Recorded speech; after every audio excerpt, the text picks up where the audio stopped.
बढ़ जाएगी। और जब औरत निकलती है, जब वो घर से निकलती है, मेरे हबीब करीम अलैहिस्सलाम ने फरमाया औरत छुपाने की चीज है, छुपाने की चीज है, छुपाने की ये कीमती है, ये खजाना है, इसे छुपा के रखो। फरमाया जब ये घर से निकलती है, फरमाया और कोई देखे ना देखे, शैतान उसे देखता है, शैतान वसवसा अंदोजी करता है, शैतान उसे देखता है। और हबीब करीम सैयद आलम सल्लल्लाहु तआला अलैहि वसल्लम जब बात करते थे, जब लफ्ज बयान करते थे, मोहताज जुमले बोलते थे, बड़ा कम, रहमतल लिल आलमीन नबी की जुबान से बड़ा कम सख्त जुमले निकलते थे।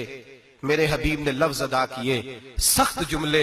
मेरे करीम ने फरमाया जो औरत, ये जो माए बहनें सुन रही हैं, खुदारा आगे पहुंचाएं। आप भी घर में जाएं तो ये वाला आवाज अपने घर में पहुंचाएं, सुनाएं, खुदारा सुनाएं, खुदारा। रोज एक कयामत टूटती है और मेरे भाई लाखों इज्जतदार लोग अपने तकिए पे मुंह रख रख के रोते हैं, इसलिए कि वो बच्ची जिसके बारे में कहते थे हमें एतबार है, एतबार, एतबार का लफ्ज बोल के बाप जो जुल्म करता है अपनी बेटी पे, भाई एतबार का लफ्ज बोल के जुल्म करता है बहन पे, एतबार का जुमला बोल के ज्यादती करते हैं हम अपनी जानों पर। हजरत जुनैद बगदादी सूफिया के सरखील सूफिया के, उनसे एक शख्स कहने लगा मुझे बेटी पे एतबार है, मैं उसको फलां जगह दाखिल ना करा दूं, पढ़ ले। आप फरमाने लगे तुझे एतबार है तो क्या अल्लाह के रसूल को एतबार नहीं था? ये तूने कैसा लफ्ज बोला? तुझे एतबार है, नबी पाक को नहीं था?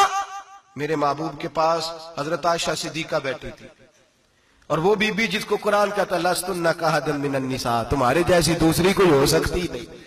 मेरे महबूब के पास हजरत अफसा बैठी थी, जनाबे सौदा बैठी थी, इससे बढ़कर भी किसी को एतबार होगा जिनको कुरान कह दे इन जैसी दूसरी हो ही नहीं सकती। हजरत अब्दुल्ला बिन मक्तूम नाबीना से अभी आए, ओ भाई नाबीना, दिल की आंखें खोल के सुनो, नाबीना से अभी नाबीना आंखों से नजर नहीं आता, हुजूर की बारगाह में आए, मुझे एतबार है बेटी पे, मुझे एतबार है, संदल की बनी हुई बेटी है, हूर है तेरी बेटी, उसके करीब गुनाह नहीं जाता, ये तू ज्यादती कर रहा है अपनी बेटी पे, ये जुमला बोल के तू जुल्म कर रहा है, तू जालिम और फाजर हो गया जब तूने ये कहा कि मुझे एतबार है। मेरे हबीबे पाक से बढ़कर किसको एतबार होगा? मेरे करीम रसूल सैयद आलम नूर मुजस्सम सल्लल्लाहु तआला अलैहि वसल्लम ने फरमाया, हजरत आयशा थी, हजरत अफसा थी, हजरत सौदा थी, अब्दुल्ला इब्ने मक्तूम नाबीना आए तो मेरे नबी ने फरमाया बीबियों पर्दा करो, बीबियों बोल के बताइए, बीबियों, सारे बोलिए बीबियों, अल्लाह करे ये आवाज गूंज जाए पूरे मुआशरे में, बीबियों।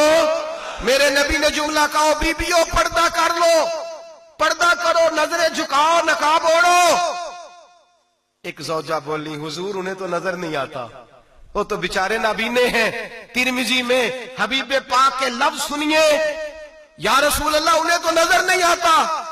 मेरे रसूल ने फरमाया तुम्हें तो नजर आता है ना, तुम तो अंधी नहीं ना, वो एक मर्द आया है, वो एक सहाबी आया है, तुम्हें तो नजर आता है, तुम्हारी आंखें तो है, उसे फितना आए ना आए तुम्हें नजर आता है, खबरदार पर्दा करो, आंखें झुकाओ, चेहरों पे नकाब डालो। हजरत जुनैद बगदादी फरमाने लगे अगर मेरे रसूल पाक अपनी अज़वाज को कहते हैं पर्दा करो और तू कहता है मुझे एतबार है, अगर नबी पाक अपनी बेटी हजरत फातिमा को कहते हैं पर्दा कर, तू कहता है मुझे एतबार है। जनाब जुनैद बगदादी मजीद बोले, आप फरमाने लगे अगर हसन बसरी पढ़ाने वाला हो, राबिया बसरी पढ़ने वाली हो और बीच में कुरान पाक पढ़ा हुआ हो, पढ़ाने वाला हसन बसरी, पढ़ाने वाले हसन बसरी जिन्होंने मौला अली शेर खुदा की सोबत पाई, जिन्होंने उम्मुल मोमिनीन हजरत उम्मे सलमा के घर में परवरिश पाई, फरमाया पढ़ाने वाला हसन बसरी, पढ़ने वाली राबिया बसरी, वो बीबी जो दुआ मांगे तो अल्लाह मुर्दा ऊंट को जिंदा फरमा दे। फरमाया पढ़ाने वाला हसन बसरी हो, पढ़ने वाले राबिया बसरी हो, और जो पढ़ा जाए वो कुरान हो। फरमाया कसम अल्लाह की इज्जत की, मैं फिर भी उन्हें पढ़ने पढ़ाने की इजाजत नहीं देता, मैं फिर भी उन्हें तन्हाई में बैठने की इजाजत नहीं देता, मैं फिर भी उन्हें अकेले रहने की इजाजत नहीं देता, इसलिए कि ये हसन बसरी हैं और मना करने वाले इमामुल अंबिया हैं, इसलिए कि ये राबिया बसरी हैं और मना करने वाले सैयदुर रुसल हैं। खबरदार फिर भी इजाजत नहीं मेरे नबी